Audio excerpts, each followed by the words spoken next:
자, 출애굽기. 그러면 출애굽기 1장이 에집트에서 출발해서 무슨 얘기가 있어요? 뭐 모세 얘기 나오고 뭐 애기 잘난 얘기 나오고 또 모세가 왕궁에 들어간 얘기 나오고 출애굽기가 생긴 얼굴을 알아야 돼요. 어떻게 생겼냐? 두 개로 생각하면 돼요. 하나는 에집트에서의 한쪽 면이 있고 또 한쪽 면은 뭐냐면 출애굽기의 최종 목적지인 시내산까지의 여행 경로 이렇게 생각하면 돼요.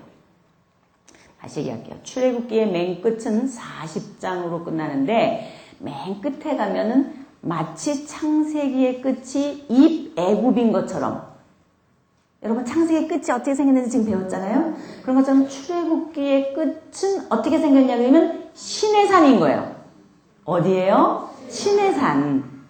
그럼 시내산이 지도에서 어딘지를 찾아야 되겠죠. 우리가 어디냐면 여기에 요 빼쭉한 시나이 반도 있었죠. 이 시나이 반도 끝에 요 꼭지점 부분에 시내산이 있는 거예요. 자, 그러면 출애굽기를 지도 속에서 선을 그어 보아라. 그러면 어떻게 그으면 되겠어요? 여기가 출발이잖아요. 에집트.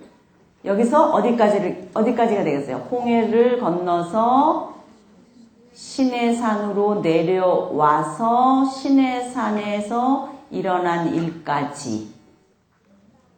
선으로 보면 요게 출애굽기예요. 짧지요? 아, 출애굽기는 지도 속에서 요만큼이구나. 알 수 있겠죠? 그러면 출애굽기 두 덩어리로 나누라 그런 하나의 덩어리인 에집트에서의 사건은 여러분이 대충 알아요. 그 다음에 뭐가 문제냐? 홍해를 건너고 나서 시내산에 올 때까지 무슨 일이 있었는지 우선 모르는 거예요, 잘. 근데 되게 간단해요. 어떻게 간단하냐?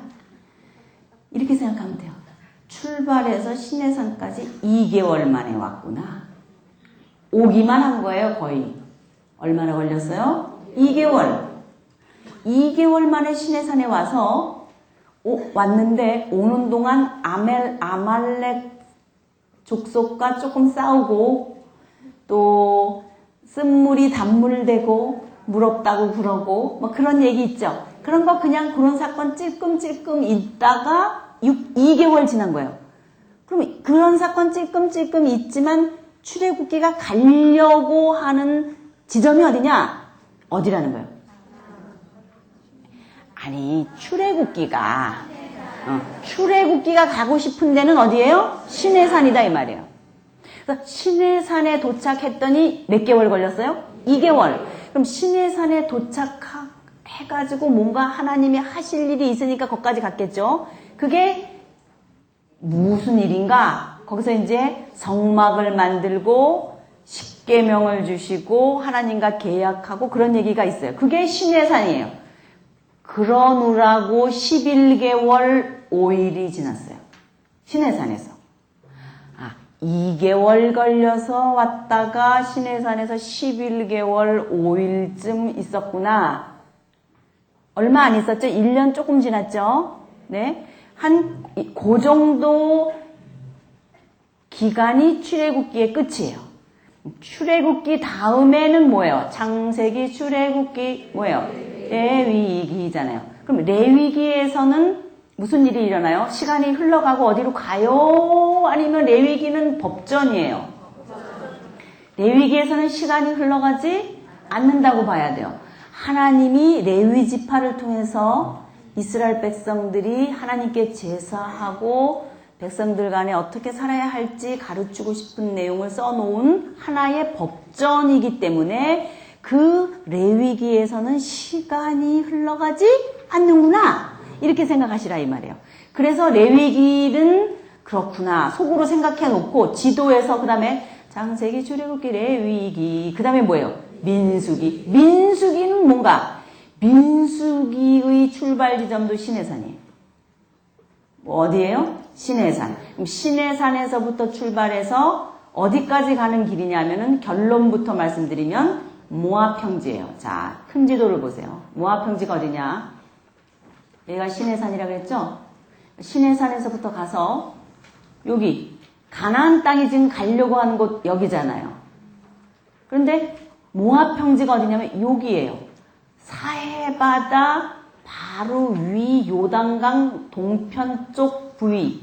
여기가 뭐예요? 모압 평지예요. 모압 평지까지 가는 동안이 뭐라고요? 민수기. 어디서부터 출발해서? 시내산. 보세요. 가는 길을 이렇게 간다고요. 이렇게 올라가서 하세롯과 엘랏을 거쳐서 이렇게 안으로 들어가서 가데스 바네아라고 하는 곳에 가요. 여기까지 갈 동안 18개월 걸려요. 그럼 가데스 바네아까지 온 동안에 18개월 걸렸다는 것은 광야 40년 생활을 생각해 본다면 너무나 초기죠. 그러니까 18개월 걸려서 여기까지 거의 다 온 거예요. 그 위가 가나안인데요. 근데 그 가데스 바네아까지 왔다가 그 다음에 여기서 38년쯤 살아요. 그러니까 광야 40년 별거? 아니죠. 40년 동안 이리 갔다 저리 갔다 저리 갔다 이리 갔다 했다면 어려운데 여기까지 오는 동안 18개월밖에 안 걸린다 이 말이에요. 가데스 바네아까지. 그런데 광야 40년이 뭐냐? 거의 가데스 바네아에서 38년 지난다 이 말이에요. 이 근처 여기가 오아시스예요. 가데스 바네아 물샘입니다. 그러다가 그 다음에 광야에서 이곳에서 1세대가 다 죽어요. 여호수아와 누구만 빼놓고 갈렙만 빼고 그 다음에 그 이후 사건 속에서는 아론도 좀 나타나고 그 다음에 아직은 모세가 안 죽었을 때이지만은 1세대가 다 여기서 죽을 때까지 38년 기다린 다음에 그 다음에 가는데 이 위로 쭉 올라가면 가깝잖아요. 일로 가는 게 아니라 무슨 연고인지 밑으로 내려가게 돼요. 그걸 이제 나중에 자세히 할 거예요. 지금은 스케치만 하는 거예요. 다시 엘랏으로 내려와서 에돔이라는 나라를 거쳐 모압이라고 하는 나라의 국경을 지나 위로 올라가가지고 갈 수밖에 없는 처지가 돼요. 근데 계속 위로 쭉쭉쭉쭉 올라가서 어디까지 갈 거예요? 갈 수 없잖아요. 어디선가는 어떻게 해야 돼요? 왼쪽으로 퍽 꺾어져서 가나안으로 들어가야 되잖아요. 그렇기 때문에 왼쪽으로 퍽 꺾어져서 들어가야 되기 전까지 요단강 여기가 무슨 평화냐? 모압 평지다 이 말이에요. 여기까지 얘기가 뭐라고요? 민수기. 그러니까 지도 속에서 민수기 그러면 어디서 출발해야 돼요? 시내산에서 출발해서 어디까지? 모압 평지구나. 이게 민수기의 지도예요. 창세기, 출애굽기, 레위기, 민수기. 그 다음에 신명기는 뭐라 그랬어요? 아까 모세의 호별설교. 여기서 베풀어진 거예요. 지도를 보세요. 모압 평지에서 베풀어진 것이 뭐라고요? 신명기. 어렵지 않죠? 자, 그럼 모세오경이 끝났죠? 그 다음엔 뭐예요? 여호수아. 여호수아는 지도 속에서 어떻게 될까요? 뭐를 건너는 것부터 출발할 수밖에 없겠어요? 그렇죠. 요단강을 건너는 얘기가 그래서 여호수아에서 나오는 거예요. 요단강 건너서 땅전쟁 해갖고 이 가나안 땅 차지하는 내용이 뭐예요? 여호수아. 그러니까 여호수아부터는 이동이에요? 정착이에요? 정착이죠. 땅을 뺏었으니까. 이곳에서 사는 거예요, 이제는. 그렇죠? 그러니까 여호수아부터는 정착 문화가 시작된다. 이렇게 생각하시면 돼요. 그동안은 뭐였어요? 이동, 나그네 살이. 여기서 비로소 땅을 차지하고 살게 된다. 그러니까 지도 속에서 이제는 어디에 머무르는 거예요? 가나안 땅에 머무르는 거예요. 그게 성경 목록 무엇이에요? 여호수아부터. 그러니까 여호수아, 사사기, 룻기, 사무엘상하 이런 모든 이야기들은 이 가나안 땅에서 출발하는 것이구나. 가나안 땅에서 있는 얘기구나. 그리고 지도 속에서 설정하시면 되겠죠. 그럼 여호수아, 사사기, 룻기, 사무엘상하, 열왕기상하 다 어디에서 일어난 일이에요? 이 가나안 땅 안에서 일어난 일이구나. 그렇게 생각하세요. 그러면 열왕기상하, 그래서 나라가 망했어요. 그러면 이제 어디로 어떻게 돼요, 나라가? 나라가 없어졌죠? 그래갖고 어디서 쳐들어왔어요? 북방 이스라엘은 아수르가, 자 여기 보세요. 아수르는 메소포타미아 문명의 이 위쪽에 발달했던 나라예요. 자, 우리나라 중에서도 고구려, 백제, 신라, 그럼 지도 속에서 보이죠? 고구려는 북쪽이었잖아요. 백제는 가운데죠. 신라는 저 영남 쪽이잖아요. 그런 자리가 있듯이 메소포타미아 문명도 아수르는 대체적으로 티그리스강 상류변에서 발달했고요. 아수르는. 그 다음에 바벨론은 아래, 갈대아라고 하는 이름으로 나타나기도 하는 아래쪽, 티그리스와 유프라테스가 만나는 지점쯤에서 발달됐어요. 그런데 북방 이스라엘은 누구한테 망했어요? 아수르한테 망했어요. 그러니까 이 아수르가 쳐들어와서, 자 지도 보세요. 화살표 보세요. 아수르가 쳐들어오는데 이렇게 쳐들어오겠죠, 길이. 이제 이런 길을 다 보라는 거예요. 나중에 우리 성경 공부할 때 다 필요해서 그래요. 이렇게 내려와서 아수르는 북방 이스라엘을 먹었고, 그리고 북방 이스라엘 나라가 없어졌어요. 끊어져 버렸어요. 나라가 없어졌어요. 이제 다 섞여 버렸어요. 그래서 사마리아 사람이라는 이름으로 명명돼요. 그 다음에는. 그런데 남방 유다는 130년쯤 더 가요. 근데 이번에는 누가 쳐들어와요? 여기? 바벨론에서 쳐들어와요. 이렇게 바벨론에서 쳐들어와가지고 남방 유다를 먹었는데 이 남방 유다에 있는 사람들을 어디로 잡아가요? 바벨론. 지도 보세요. 이렇게 잡아가요. 이렇게. 일로 잡아가요. 일로 잡아가서 바벨론에 흩어놓는다 이 말이에요. 그러니까 열왕기 상하 끝나고 나면 에스라, 느헤미야, 에스더 이런 얘기는 이쪽과의 관계 속에서 일어나는 얘기구나. 이렇게 생각하십시오. 아시겠죠? 지도로 보면. 자, 여기까지가 베이스 캠프 만든 거예요. 별로 어렵지 않죠? 자, 여기까지만 공부하고 여러분 너무 힘드니까 진짜 대성학원이네.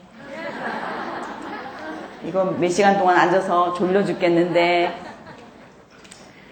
지금 이 첫 시간이 제일 힘들어요. 이 첫 시간이. 조금 지나고 나면 이제 하나하나 자세히 할 때 쉽고 지금 스케치만 해놨지만 더 자세히 제가 색칠을 할 거예요. 진하게. 그럴 때 더 자세히 알 수 있으니까 몰라도 괜찮아요. 나중에 가면 또 알게 돼요, 권사님. 제가 얼굴 보면 무슨 생각하고 있는지 제가 다 알아요. 자, 우리 잠깐 기도하고 마치고 그 다음에 시가서와 예언서를 지금 만들어 놓은 베이스 캠프에다 집어넣을 거예요. 잠깐 기도할게요. 막 나면은 또 들으시고 또 나중에 또 테이블로도 들으셔도 되고 그러니까 마음 편안하게 해주시고 하지만 가능하면 졸지 마시고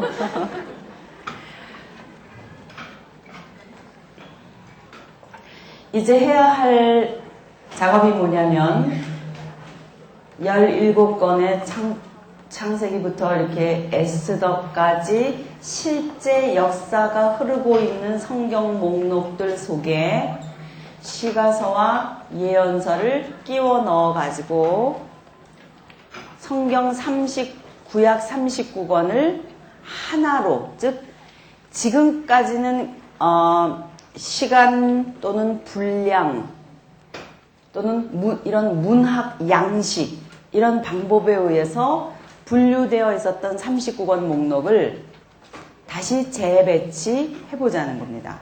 그러니까 역사서, 시가서, 예언서 이렇게 세 큰 덩어리로 나눴다는 뜻은 문학적인 양식에 의해서 나눈 거예요. 역사라는 하나의 장르 또는 문학 작품이라고 하는 하나의 장르 또는 무슨 예언서라고 하는 하나의 장르 이런 장르, 문학적 양식에 의해서 조건으로 나누기도 했고 그 안에서는 또 시간대로 창세기, 출애굽기, 레위기 또 시간의 흐름 따라 써있는 것도 있고 예언서 같은 거를 보니까 대선지서, 소선지서 그래갖고 이사야, 예레미야, 애가 분량이 많거든요. 그 다음에 에스겔, 다니엘 분량이 많거든요. 그래서 분량 많은 거는 앞에다가 둔 거예요. 이렇게 이사야, 예레미야, 예레미야, 에가, 에스겔, 다니엘. 요까지는 아주 분량이 몇십 장씩 되는 큰 거기 때문에 앞에 놓고, 뒤에 호세아부터는 분량이 적은 거기 때문에 뒤에 놓고, 그러다 보니 동그라미 쳐 있는 에스겔, 다니엘이 포로 시대이고, 학개, 스가랴, 말라기가 포로 시대인데도 찢어져 있잖아요. 에스겔, 다니엘은 위에가 있고, 학개, 스가랴, 말라기는 밑에가 있고. 왜 나눠졌어요? 분량 때문에. 그러니까 시간이라고 하는 조건, 분량이라고 하는 조건 때문에 섞여가지고 생긴 목록 순서예요. 에스겔, 다니엘은 나라가 멸망하고 나서 포로 시대 입구에 나타나는 성경 목록인데, 호세아는 다시 왕정 시대에 여로보암 2세쯤 되는 왕정 시대 중간쯤으로 다시 역류하는 거예요. 타임머신을 타고. 나라가 망했는데 또 살아났어. 그러니까 성경을 예를 들어서 다니엘을 읽다가 호세아를 읽는데 봐요. 뭐가 어떻게 연결되는지 알 수가 없겠죠. 그러니까 이런 여러 조건에 의해서 성경 목록이 배치가 되어 있는 것이 지금의 39권 성경 목록이니까 우리가 그러지 말고 이거 전부를 시간적으로 해보자. 시간이라는 조건으로만 한번 다시 만들어 보자. 39권이 어떻게 다시 배치가 되는가. 자, 그럼 한번 이 초록색은 역사서니까 베이스 캠프로 써서 여기다 붙여볼게요. 그럼 여러분이 지금까지 지도 속에서 창세기, 출애굽기 하면서 그 장소랑 지도랑 성경이 어떤 내용이었던가 생각하면서 한번 쫓아와 보세요. 그래야 우리가 성경 목록을 정복할 수 있어요. 우선 길을 찾읍시다. 자, 창세기, 그쵸? 그 다음에 창세기 다음에 뭐예요? 어떤 역사가 흘러요? 출애굽기. 그 다음에는 뭐예요? 레위기. 창세기, 출애굽기. 그 다음에가 뭐예요? 레위기. 근데 레위기를 여기다가 붙이고 싶은데 출애굽기 다음에 이야기가 레위기로 흘러가요? 안 가요. 그러니까 흘러가는 역사 속에 붙이기에는 자리가 아닌 것 같죠? 그러니까 이 레위기를 어디다 놓고 싶으냐면 출애굽기 밑에다가 종속시키고 싶은 거예요. 왜냐하면 출애굽기 시대 속에 나타난 하나님의 법전이니까. 그러니까 출애굽기 밑에다가 놓읍시다. 이해 없죠? 이해되죠? 자, 그 다음엔 창세기, 출애굽기, 레위기, 그다음에 뭐예요? 민수기. 그러니까 출애굽기 다음에 이어지는 스토리 민수기 맞죠? 장소가 어디였어요? 출애굽기는 어디서 끝났어요? 시내산. 지도 보이죠? 마음속으로. 시내산에서 다시 출발하는 게 뭐였어요? 민수기였잖아요. 그래갖고 거기서부터 올라가가지고 가데스 바네아로 가가지고 거기서 38년 지나고 다시 오른쪽으로 가가지고 모압 평지까지 가는 게 뭐라 그랬어요? 민수기라 그랬잖아요. 그러니까 창세기, 출애굽기, 그 다음에 뭐예요? 민수기 붙이고, 그 다음에는 민수기, 그 다음에 뭐예요? 신명기. 그럼 신명기는 민수기 다음에 이야기가 이어지는 걸까요? 아니면 민수기 끝에서 모세가 쓴 고별설교일까요? 예, 그러니까 신명기도 민수기 밑에다가 붙이면 되겠죠? 아, 신명기, 그 다음에 뭐예요? 여호수아. 그 다음에 이제 장소가 요단강을 건너서 땅 차지하는 이야기로 이어지죠? 그러면 이야기가 이어지니까 민수기 옆에 붙일 수 있겠죠?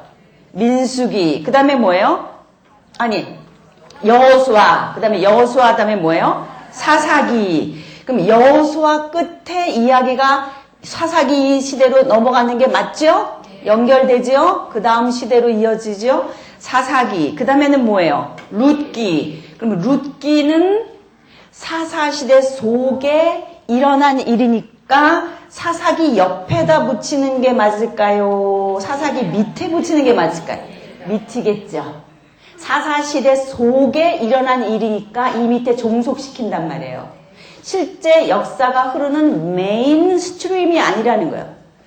이 안에 기드온 시대 때에 일어난 일이기 때문에 이 밑에 붙이는 거예요. 그럼 사사기, 룻기, 그 다음에 뭐예요? 사무엘상, 사무엘하. 이야기가 이어지지요. 그 다음에는 뭐예요? 열왕기상, 열왕기하. 이렇게 되잖아요. 그 다음에 성경 목록이 뭐예요? 역대상, 역대하예요. 역대상, 역대하는 스토리가 열왕기상하 다음에 이어져서 이 옆에 붙일 수 있을까요? 열왕기세 시대에 포함하는 이야기 때문에 이것처럼 밑에 붙여서 딱 붙이는 게 맞을까요? 아니면은 열왕기상하와 같은 이야기인데 뭔지는 모르지만 똑같이 있으니까는 어디다 붙여야 될지 모르지만 하여튼 좀 그렇죠? 그러니까 이거를 붙이기 위해서는 제가 지금부터 여러분에게 들려드리는 옛날 얘기를 들어야 돼요. 지금부터 붙일 이야기는 제가 드리는 이야기를 듣고 나서 그렇구나 그리고 붙일 수 있어요. 오케이? 자, 그럼 이거 이제 제가 여기다 놓을 거예요. 아직 붙이다 마른 거예요, 지금. 왜? 얘기가 아직은 안 통해요. 그럼 어떻게 해야 되나? 이 이야기를 알기 위해서는 여러분 성경 지도에도 있지만은 성경 목록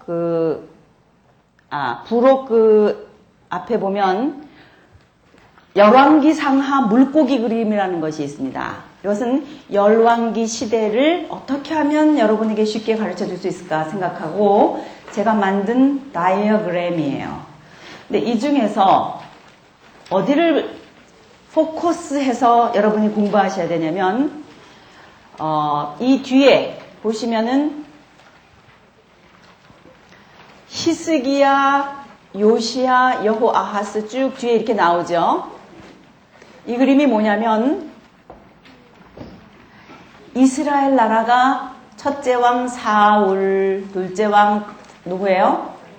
다윗, 세 번째 왕 솔로몬. 그 다음엔 나라가 어떻게 돼요? 나눠지죠. 이렇게 나눠졌다는 거예요, 두 개가. 나눠지는데 북쪽 이스라엘은 북쪽대로 가다가 멸망하고 남쪽은 남쪽대로 가다가 멸망하는데, 그렇죠? 북쪽이 먼저 어디에 망했다 그랬어요? 아수르. 그래서 북쪽이 망하고 나서 이제는 성경이 역대하가 할 얘기가 없어갖고 뭐하지? 그러면서 밑에를 내려봤더니 아직 남방 유다 얘기는 끝나지 않고 있는 거예요. 그래서 내려가 봤더니 거기는 히스기야 왕쯤의 시대다 이 말이에요. 무슨 말인지 아시겠죠? 그래서 히스기야 왕 때로부터 그 다음에 아모스라든지 또는 므낫세라든지 암몬이라든지 므낫세라든지 이런 왕들이 지나가고 그 다음 때에 나오는 왕이 있었는데 그 사람이 누구냐면 요시야라는 임금님이에요. 저를 한번 따라해보세요. 요시야. 이거 안 외워질 거니까 요시 이렇게 생각해보세요. 해보세요. 요시. 외워줘야지. 이런 생각으로 요시야 임금이다 이 말이에요. 그럼 이 요시야 임금은 나라가 거의 멸망할 때 꼬리쯤에 나타나는 왕이죠? 네. 조금 더 지나가서 요시야, 여호아하스, 여호야김, 시드기야. 그러면 나라가 망하는 거예요. 바벨론의 포로 잡혀갈 거예요, 이제. 그런데 이 요시야 임금 때 일어난 어떤 얘기를 제가 여러분에게 해드려야 역대상하와 그 이후에 에스라, 느헤미야, 에스더, 그 다음에 모든 포로 시대 때 있었던 목록들이 있었잖아요. 에스겔, 다니엘, 학개, 스가랴, 말라기 이런 성경 예언서에 있는 목록들이 어디에 들어가는지 알게 돼요. 제 얘기를 들어야. 이 부분을 여러분이 잘 몰라 하기 때문에 여기는 제가 옛날 얘기처럼 전설 따라 삼천리처럼 앉아서 얘기해 줄 테니까 들어보세요. 네. 뭐 때문에 이 얘기를 해주는지 잘 생각하고 있어야 돼요. 역대상은 어디다 붙이고 그 이후에 어디다 붙일지 몰라서 하는 거지 그냥 이 얘기는 그냥 이 얘기대로 해나보다 그러면 안 되는 거예요. 목적을 갖고 들어보세요. 예. 자, 이게 어떻게 된 얘기냐면은, 당시 이 이야기가 일어나는 때에는 아까 우리가 보았던 메소포타미아 문명과 에집트 문명 사이에 기류 전쟁이 일어나는 세계사적인 회오리 바람이 불어오는 때였어요. 말이 좀 어렵죠? 자, 우리 지도에서 우리 아까 맨 처음에 볼 때, 자, 이제 이 지도에서 볼 때, 우리가 학교 다니면서 배운 대로 세계의 문명권은 메소포타미아 문명과 에집트 문명과 또 동쪽으로 와서 어느 문명이에요?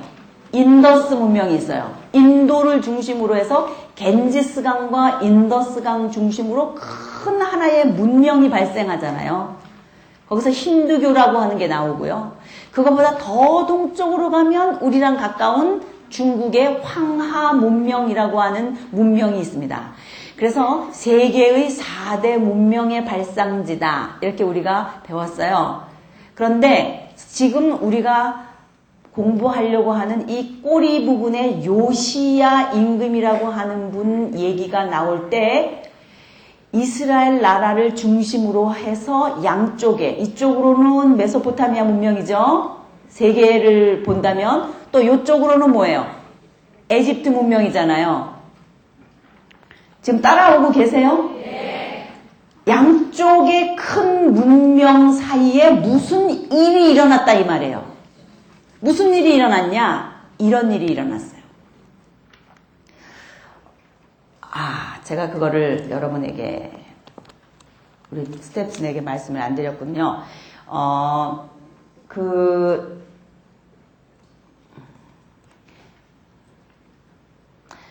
한번 스크린을 봐주시겠습니까? 성경 역사와 세계 역사를 대조해서 만들어 놓은 도표예요, 이게. 이스라엘이라고 하는 맨 앞에 있는 히브리인 민족의 출발, 그 다음에 에집트, 그 다음에 메소포타미아, 그 다음에 이탈리아, 그 다음에 그리스, 베니게, 그 다음에 뭐예요? 아람 또는 수리아라고 불리는, 그 다음에 뭐예요? 헷, 그 다음에 이란, 메데파사 쪽이에요. 이런 큰 굵직굵직한 민족의 역사와 그 다음에 히브리인의 역사를 대조해 놓은 BC 4000년부터 예수님 오실 때까지의 기록이에요. 길게 붙어 있죠, 여러분? 네. 그 내용인데 여기서 보면 옛날부터 이 분홍색 메소포타미아인이라고 써여 있는 그 민족 있죠. 이게 지도 속에서 어딘지 여러분 이제 아시죠?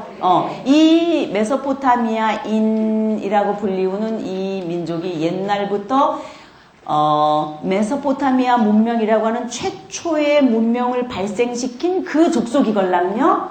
그런데 어떤 때는 아수르, 어떤 때는 바벨론, 어떤 때는 구바벨론, 어떤 때는 또 바벨론 아수르, 어떤 때는 아수르, 이렇게 여러 이름으로 이 메소포타미아 문명의 주도권 싸움이 일어나면서 역사가 변천되어 왔다 이 말이죠.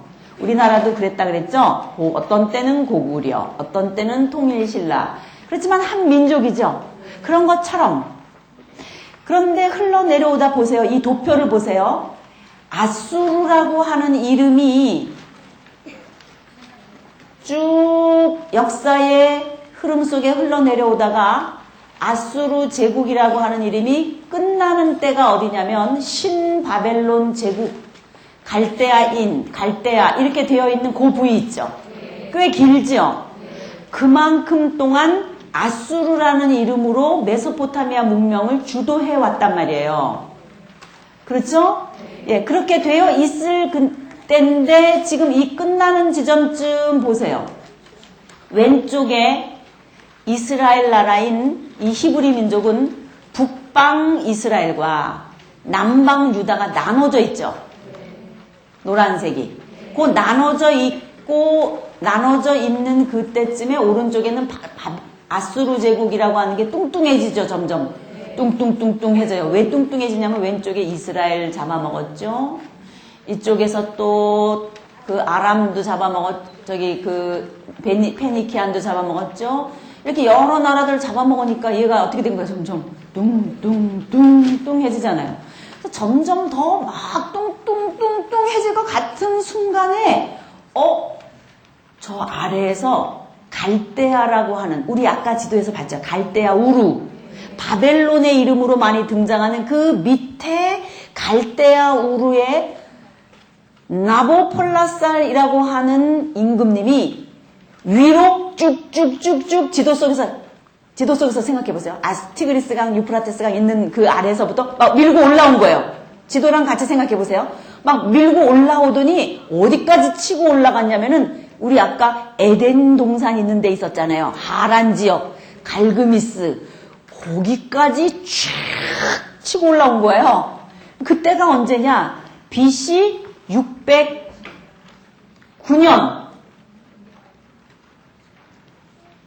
치고 올라온 거예요.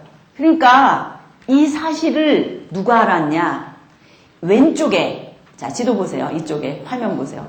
에집트 문명권에서 통일천하를 이루고 안정되게 부국의 나라를 이루고 있었던 바로 느고가 그 소문을 들은 거예요.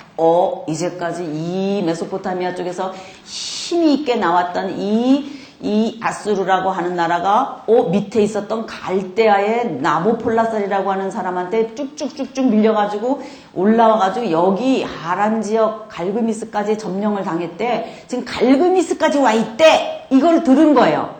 그럼 갈그미스에 와 있다고 하는 얘기는 무슨 얘기냐면 여기서 밑으로 다시 기름진 반토생 딸 지역을 거쳐서 아람과 가나안 땅을 거쳐서 가면은 어디로 갈 수 있는 거예요? 애굽으로 갈 수 있는 거예요. 에집트로. 그러니까 바로 느고는 이제껏 약 500년 이상을 메소포타미아 주도권을 쥐고 있었던 아수르가 졸지에 망하고 밑에서부터 새로 신흥 세력이 올라온 바벨론이 이제 등장해가지고 온다는 것을 알고는 이 기세를 내가 만약에 꺾으면 자기가 에집트에서 어디로 진출할 수 있는 거예요? 바벨론 쪽으로 뭐라 그러죠? 나갈 수 있잖아요. 그러면 에집트 문명권에서 메소포타미아 문명까지 먹는 제국화가 일어나는 거예요. 그러니까 메소포타미아 문명권이 안정이 되면 언제든지 넘보고 싶은 데가 에집트였고, 에집트가 안정돼서 통일천하를 이루면은 그 임금은 꼭 어디를 가고 싶어 했던 거예요?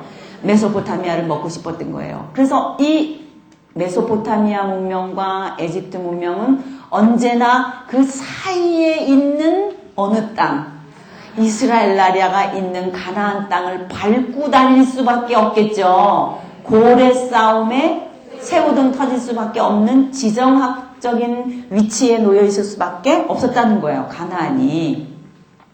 그런데 바로 이때가 어느 때냐? 북방 이스라엘은 이미 멸망했고 아수르에, 남방 유다가 히스기야 왕을 거쳐서 어느 임금 때에? 요시야 임금 때에 바로 느고가 올라갔다 이 말이에요. 갈그미스까지. 누가 올라와서? 나보폴라살이 갈대아에서 올라왔기 때문에. 그래서 이 전쟁을 하러 올라가는데 요시야가 왜 우리 땅을 지나가냐고 그러면서 쫓아 올라가서 무깃도, 그러니까 북방 이스라엘 쪽입니다.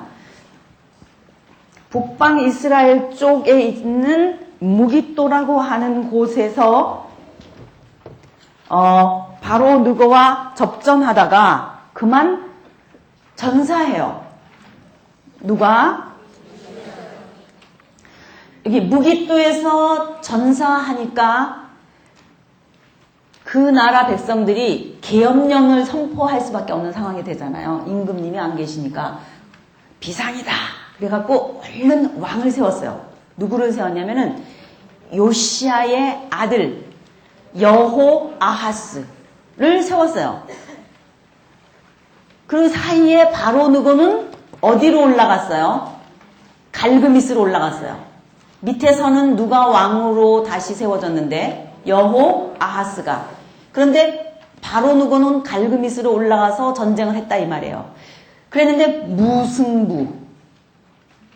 그래서 다시 나보폴라살은 아래쪽으로 퇴각. 그 다음에 바로 느고는 다시 팔레스타인을 타고 에집트로 퇴각. 하면서 각각 퇴각이에요. 이게 BC 몇 년이에요? 609년. 퇴각하면서 내려가다가 보니까 누가 왕관을 쓰고 있어요? 여호 아하스가 왕관을 쓰고 있는 거예요. 그러니까 누가 너 맘대로 왕관 쓰라 그랬어. 그때 그러면서 왕관 벗어. 그런 거예요. 여호 아하스가 왕관을 벗었어요. 그럼 여호 아하스 말고 누가 있었냐? 요시아의 더 큰 아들이에요. 여호 아하스는 둘째였고, 여호야 김이라고 하는 더 위에 형이 있었어요. 누구의 아들이에요? 요시아의. 그러니까 요시아의 아들 중에 여호 아하스도 있었고, 누구도 있었던 거예요? 여호야 김도 있었던 거예요. 그래서 이 여호야 김이 저요! 그런 거예요.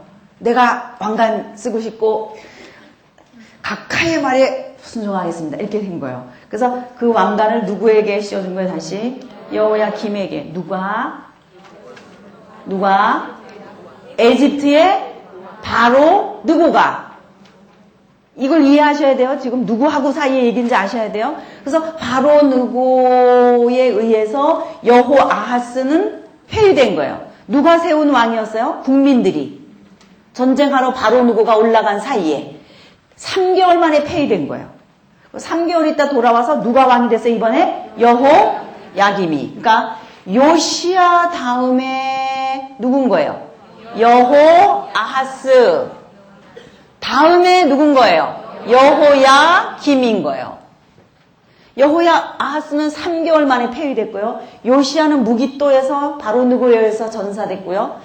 여호야 김은 누구에 의해서? 바로 느고에 의해서 왕관을 씌움을 받은 사람이에요. 그럼 이제 여호야김은 누구 말 들어야 돼요? 그렇죠. 바로 느고의 말을 들어야 된단 말이에요. 이때가 몇 년이라고요? 609년이다 이 말이에요. 이게 갈그미스 전투예요. 그리고 나서 무슨 일이 있었느냐? 605년에 다시 제2차 갈그미스 전투가 일어났어요.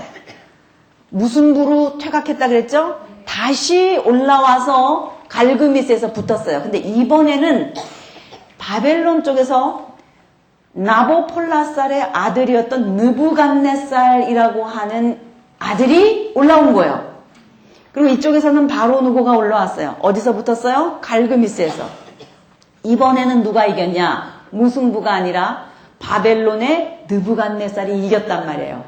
그럼 쫓겨가겠죠? 지금 바로 느고가 쫓겨서 막 가요. 근데 위에서 막 이제 느부갓네살이 내려갈 거 아니에요. 여러분 지금 지도랑 같이 생각나면서 들어야 되는데 지도랑 아무러면 어때? 그런 얼굴로 저한테 쳐다보는 거 제가 다 얼굴 보면 알아요. 이거 지도가 안 보이면 재미가 없어요. 지도가 보여야죠. 그렇죠? 보이죠? 그래서 이제 위에서 막 쫓아서 막 내려간 거예요. 아래쪽으로 가나안 땅으로 막 내려갔어요. 거기 내려갔더니 누가 왕관 쓰고 있어요? 여기 이런 나라도 있네. 그랬더니 거기가 누구 나라예요? 남방 유다의 나라가 있는데 그 나라의 왕관을 누가 쓰고 있어요? 여호야 김이. 바로 누구가 막 쫓겨가면서 나 죽어라 그러고 쫓겨갔는데 느부갓네살이 내려가서 보니까 왕관 쓰고 있는데 뭐지? 그러는 거예요. 여호야김은. 왜? 내 왕관 씌워준 바로 누구가 막 어떻게 하고 있어요? 도망가거든요. 그러면 여호야김은 눈치가 생기겠죠? 이게 어떻게 된 일일까? 이럴 거 아니에요. 어떻게 된 일이에요? 쫓겨가고 있는 중인 거예요. 그럼 이제는 누구 말을 들어야 되겠다는 생각이 얼른 나야 되겠어요. 이제는 느부갓네살이구나. 바로 느고가 아니구나. 이래야 될 거 아니에요. 그래서 느부갓네살이 왔을 때 뭐냐? 이 바로 누구가 나 왕관 씌워줬는데, 이제는 내가 임금님께 이렇게 조공 바치고 다 하겠습니다. 이렇게 된 거예요. 그럼 여호야김이 헷갈리죠. 뭐가 헷갈리는 거예요? 친애굽을 해야 될지, 친바벨론을 해야 될지, 주사위를 잘 던져야 되는 것이 이때의 남방 유다 왕국의 딜레마였다 이거예요. 이런 역사적인 주변 국가, 그것도 강대국 간의 스토리가 얽혀 있는 게 꼬리에 나오는 요시야 임금 이후의 얘기다 이 말이에요. 그럼 이때가 언제냐? 이땐 누가 승리했다 그랬어요? 느부갓네살이 승리했어요. 이때 여호야김은 이때는 애굽에 종속되어 있었었는데 지금 이때는 왕으로 여호야김이 있기는 있지만 이제는 누구 말을 들어야 돼요? 바벨론 말이에요. 그럼 이 바벨론은 신바벨론인 거예요. 이제껏 누가 메소포타미아의 주류를 이뤘어요? 아수르가. 근데 신흥 바벨론이 올라왔는데 그 나라에 종속될 수밖에 없는 기류 전쟁이잖아요, 정말. 이제껏 안 그러다가 새로운 회오리 바람이 생기는 터에 이런 사건이 일어났다 이 말이에요. 그게 언제예요? 605년이에요. 그럼 이 느부갓네살이 남방 유다에 와가지고 여호야김에게 나한테 조공 바쳐라. 이제 내가 네 주인이야. 그러고 하면서 돌아가면서 꽤 괜찮은 사람들을 포로로 데려갔어요. 그때 데려간 사람이 누구냐? 그때 데려간 사람이 다니엘이다 이 말이에요. 누구예요? 다니엘. 그러면 다니엘은 605년에 데려감을 당했으니까 남방 유다가 멸망한 게 587년이거든요. 이거 다 BC예요. 587년에 멸망했는데 남방 유다의 멸망인 587년보다 더 먼저 잡혀갔죠. 605년이니까. 그러면 여러분이 무슨 생각을 해야 되냐면 남방 유다가 멸망하는 열왕기 하 끝부분을 읽으면서 요시야 다음에 여호야김쯤 나오는 얘기가 있고 이럴 때에는 속으로 이렇게 생각해야 돼요. 다니엘은 지금 바벨론에 가 있다. 이렇게. 맞죠? 이때 다니엘이 어디로 갔어요? 바벨론으로. 지도랑 같이 생각하세요. 벌써 티그리스강 유프라테스강 건너가지고 이쪽으로 가 있는 거예요. 이쪽에서는 지금 여호야김이 와고락을 하고 있는데, 자, 그러고 있었는데 그 다음에 여호야김이 어떻게 하느냐? 아무래도 다음에 에집트 쪽에서 승리할 것 같은 거예요. 주사위를 잘 던져야 돼. 어디 붙느냐가 문제거든요.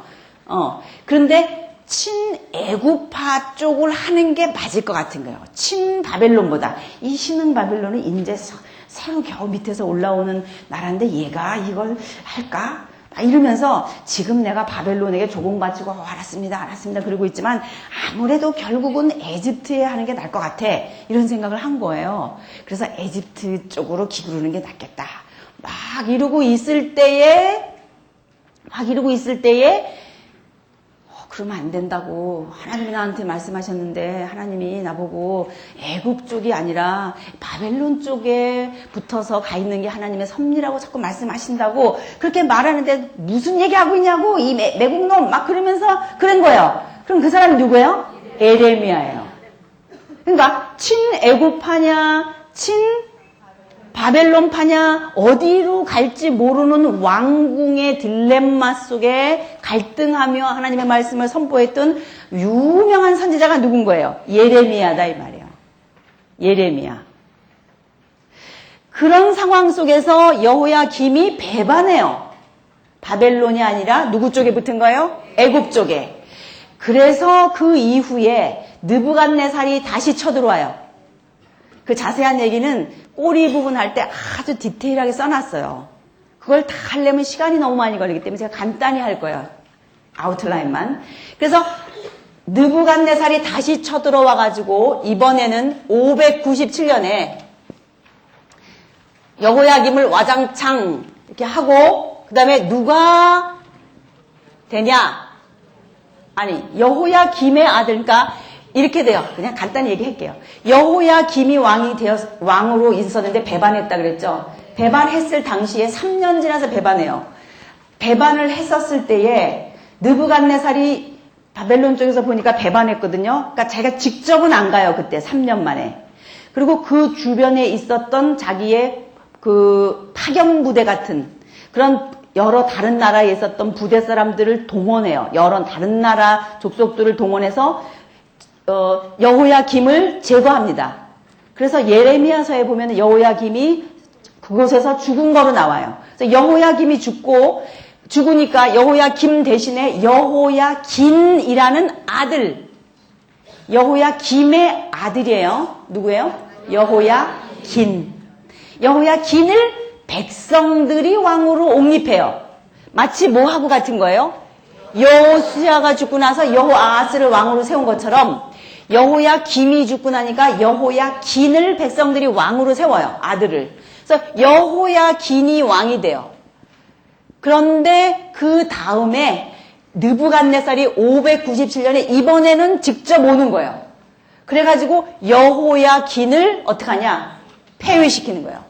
그리고 여호야긴의 아자비라고 되어 있어요. 성경에. 아주버님. 누구죠? 삼촌. 여기는 형제잖아. 여호야김의 아들이잖아요. 여호야긴은. 그럼 여호야긴의 아자비라 그러면 누굴 말하겠어요? 여호야김과 브라더예요. 그러니까 여호야김 또는 여호아하스와 형제지간이죠. 그러니까 요시아의 아들이 여호아하스, 여호야김, 시드기야가 있었던 거예요. 막 말이 맞는 것 같기도 하면서 헷갈리는 것 같으면서 막 그러죠. 그러니까 여호야긴의 아자비인 누구? 시드기야. 그러니까 시드기야와 여호야김과 여호아하스는 요시아의 아들이죠.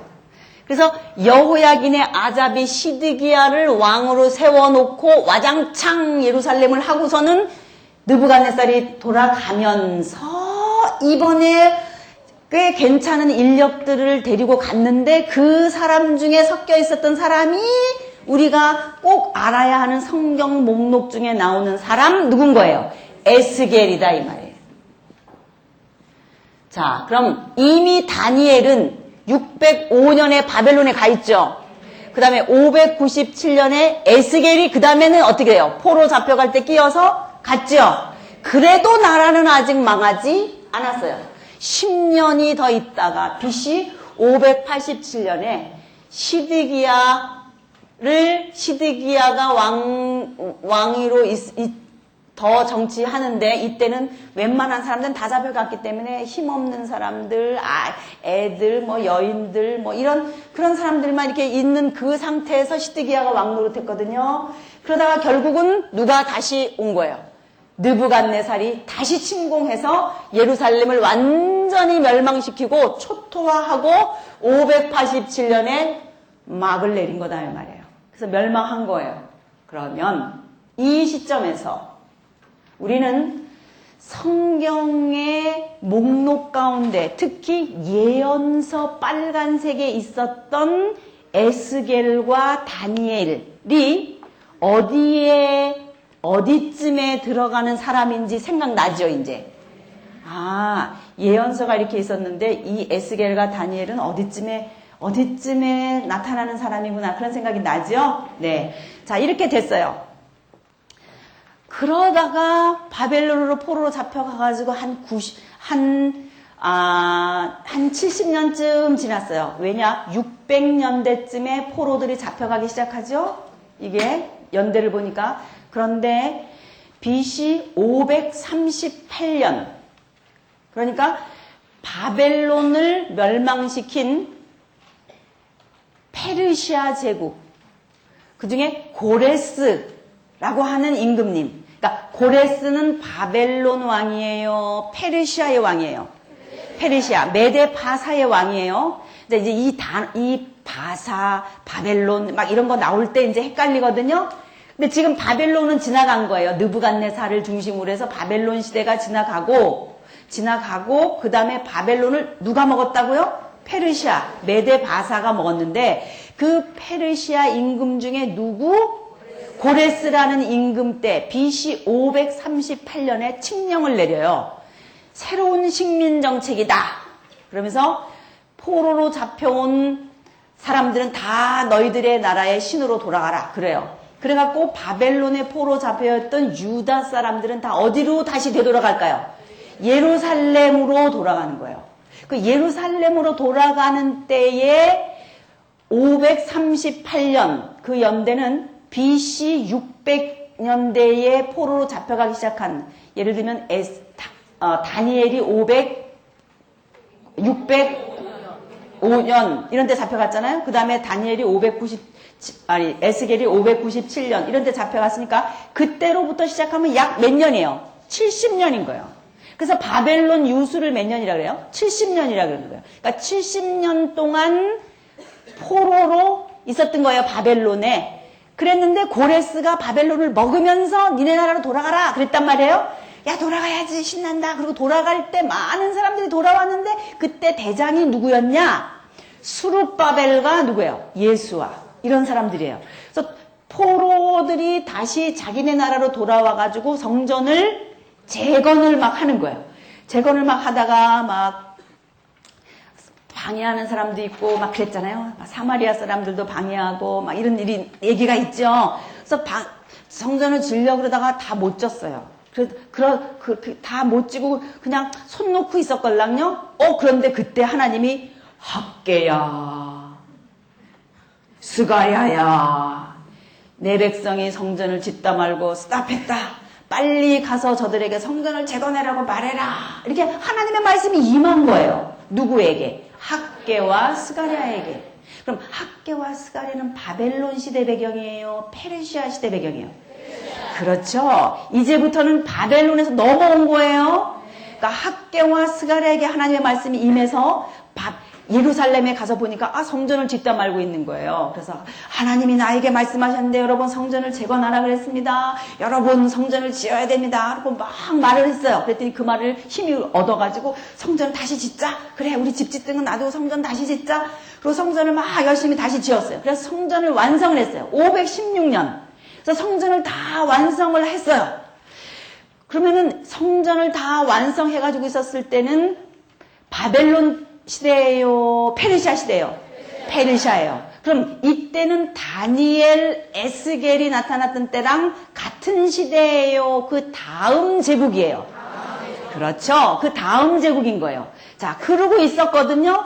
그런데 조금 있다가 저 바벨론 포로로 잡혀간 사람 중에 1대, 2대 이렇게 지나가다가 그 중에 응애 하고 아기가 태어났는데 예쁜 여자아이가 태어났어요. 누구였게요? 에스더예요. 에스더가 태어난 거예요. 그래갖고 뭐까지 된 거예요? 와, 왕비까지 된 거예요. 그래서 그 에스더 얘기가 이쪽에서 일어난 거예요. 이쪽에선 성전 완성했죠잉? 그리고 이쪽에선 지금 무슨 일이 일어나요? 에스더 일이 일어난 거예요. 그러고서는 몇십 년 좀 지났거든요. 그런데 그러고 나서 누가 나타나냐? 여기서 응애 하고 또 누가 나타났는데 누가 나타나냐면 이번에는 에스라가 태어난 거예요. 그럼 에스라가 태어나서 가만히 보니까 자기는 본래 이쪽에 예루살렘에서 살던 히브리 민족이라는 거예요. 그런데 옛날에 바벨론이라는 나라가 잡아다가 이쪽에 심어놨고 바벨론은 망했고 지금은 페르시아 시대 때인데 자기는 그 페르시아 시대 때에 태어난 포로의 후손이라는 거예요. 그래서 에스라는 생각합니다. 나는 누구냐? 어디로부터 와서 어디로 가느냐? 그런 거를 연구해요. 근데 그 연구할 때 뭘 갖고 연구했게요? 모세오경을 연구한 거예요. 하나님의 말씀, 모세오경 두루마리로 있는 그 모세오경을 연구한 거예요. 열심히 하나님의 말씀을 갖고 연구한 거예요. 한참 연구하면서 자기라고 하는 존재는 본래 아브라함이라고 하는 자기 민족의 조상인 분으로부터 시작된 민족의 후예로 태어난 사람인데 그 아브라함이라고 하는 사람은 누구였냐? 우주 만물을 창조하신 여호와 하나님, 자기 민족의 하나님이라고 하는 야훼 하나님이 특별히 뽑아서 하나의 나라를 이루기 시작했던 그 사람이라는 거예요. 그래서 그 사람 때문에 나라가 시작됐었는데 망했다는 거예요. 그래갖고 자기네가 포로로 잡혀왔고 자기는 그 포로의 후손으로 살고 있다는 거예요. 그래서 이 에스라가 생각을 해요. 공부합니다. 우리 민족의 하나님인 야훼 하나님은 이 바벨론의 또는 페르시아의 이런 왕들과 이런 신들과 다른 신인가? 연구해야 될 거 아니에요? 이 신이 참신일까? 이 신이 참신일까? 이런 거 연구해야 될 거 아니에요? 연구하면서 결국 말씀 속에서 뭘 깨달았냐? 자기 민족의 하나님, 히브리 민족의 하나님이 히브리 민족만의 하나님이 아니라 보니까 그 앞에 창조하셔가지고 이제까지 세계 역사를 흘러오게 해갖고 창조하시고 아담을 만드시고 가인과 아벨을 만드셔서 온 세상에 인류가 퍼지게 되게 흘러내려 가다가 그만 노아 홍수가 일어났고 그 다음에 또 바벨탑 사건도 일어나서 온 데로 민족이 흩어졌는데 그 가운데 아브라함 하나를 뽑아서 이 민족은 하나님의 나라로 세운 그런 민족이었었는데 내가 그 후예구나 라고 하는 창세기 1장에서부터 모세오경의 얘기 쭉 지금까지 자기 나라 흘러온 얘기 있잖아요. 창세기, 출애굽기, 레위기, 민수기, 신명기, 여호수아 우리 쭉 붙잡던 거 저 얘기를 공부해서 각한 거예요. 깨달은 거예요. 나는 그런 존재였구나. 그걸 깨닫고 우리 민족은 그런 민족이었었는데 그만 하나님의 말씀대로 잘 살지 못해서 우리 민족이 이렇게 바벨론의 포로로 잡혀왔었구나. 그런데 우리 바벨론으로 포로 잡혀온 우리 앞에 몇 대 조상 가운데 한 100년쯤, 130년쯤 이렇게 된 사람들이 BC 538년에 성전을 재건하겠다고 고레스 칙령에 의해서 예루살렘으로 돌아가가지고 지금은 저 내 나라 땅 예루살렘에 성전을 재건해가지고 우리 민족이 포로 후손들이 우리 땅에서 살고 있구나. 그 모든 거를 깨달은 거예요. 그래서 하나님 앞에 깊이 나가서 기도하기 시작하겠죠. 하나님, 당신이 살아계십니까? 왜 우리 민족은 이렇게 포로로 잡혀서 이렇게 살게 됐습니까? 하나님께 물어보겠죠. 그렇게 물어보면서 하나님과 교제하고 하나님 앞에서 한 인간으로 그 시대를 살아가면서 자기 사명을 자각해요. 나는 내 나라로 돌아가겠다.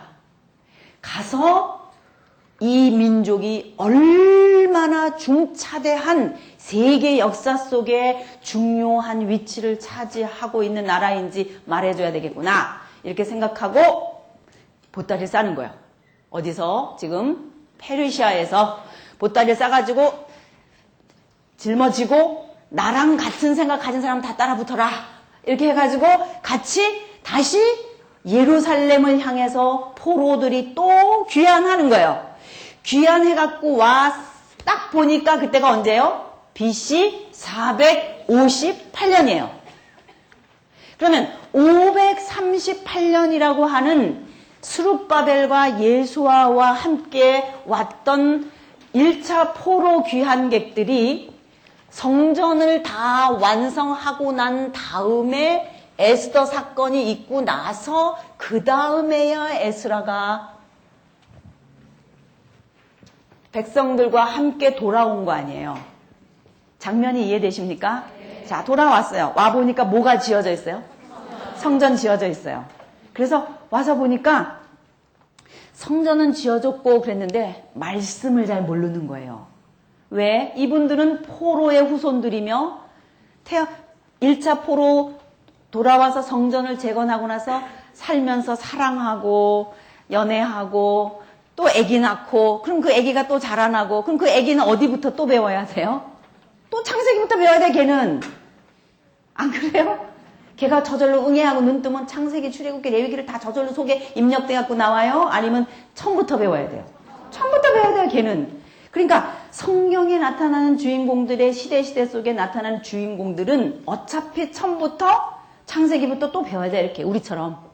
우리나 성경에 있는 그냥 다 똑같은 거예요. 뭐 갖고 배우는 건 마찬가지예요. 성경 갖고 하나님을 배우는 건 마찬가지예요. 배우는 거예요. 그래가지고 이제 하나님을 알고 그래요. 이런 건 하면 안 되는구나. 우리 하나님은 우주 만물을 창조하신 하나님이구나. 우리 하나님은 아브라함을 택해서 이 나라를 세웠구나. 처음부터 학교에 가서 국사 시간에 배우듯이 자기 민족의 역사를 배워야 된다 이 말이에요. 근데 그거를 제대로 배워주는 기관도 없고 돌아와 보니까 포로들이니까요. 그러니까 열심히 어떻게 해야 됐겠어요? 에스라는 열심히 가르쳐야 됐겠죠? 뭐를 가르쳤겠어요? 모세오경 가르쳤겠죠? 선지서들도 가르쳤겠죠? 열심히 하나님의 말씀을 가르친 거예요. 6월절은 이렇게 지키는 거라면 하나님은 우리 백성들을 이렇게 살라 그랬어요.